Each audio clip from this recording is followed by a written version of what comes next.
বিশ্ব শরণার্থী দিবস উপলক্ষে বিশ্বের সকল শরণার্থীদের নিজ দেশে প্রত্যাবর্তন সহ তাদের প্রতি পূর্ণ সংহতি জানিয়েছেন বিএনপির ভারপ্রাপ্ত চেয়ারম্যান তারেক রহমান। রোহিঙ্গাদের যথাযোগ্য মর্যাদায় নিজ দেশে প্রত্যাবাসনে মিয়ানমারের ওপর চাপ অব্যাহত রাখতে বাংলাদেশ সরকার, আন্তর্জাতিক সম্প্রদায় এবং বিভিন্ন দাতা সংস্থার প্রতি সহযোগিতার আহ্বান জানিয়েছেন তিনি। বাণীতে তারেক রহমান বলেন, বিশ্ব শরণার্থী দিবস প্রতি বছর 20 জুন জাতিসংঘ কর্তৃক আয়োজিত একটি আন্তর্জাতিক দিবস। এটি বিশ্বজুড়ে শরণার্থীদের উদযাপন, সম্মান, অমানবিক অবস্থানের প্রতি আন্তর্জাতিক নেতৃবৃন্দের সচেতনতা সৃষ্টির জন্য পালন করা হয়। বাংলাদেশ জাতীয়তাবাদী দল এই দিবসটির প্রতি পূর্ণ সংহতি জ্ঞাপন এবং বিশ্বব্যাপী নিজ দেশে জোরপূর্বক বাস্তুচ্যুত মানুষদের মর্যাদা এবং স্বদেশ প্রত্যাবর্তন নিশ্চিত করার আন্তর্জাতিক উদ্যোগের প্রতি সক্রিয় সমর্থন অব্যাহত রাখার দৃঢ় প্রত্যয় ঘোষণা করছে।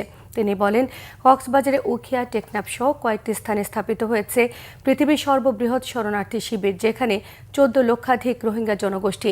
রোহিঙ্গা সমস্যার সবচেয়ে বড় ভুক্তভোগী হচ্ছে বাংলাদেশ। এই সমস্যাকে এখন সবচেয়ে বড় মানবিক বিপর্যয় হিসেবে বিবেচনা করা হচ্ছে।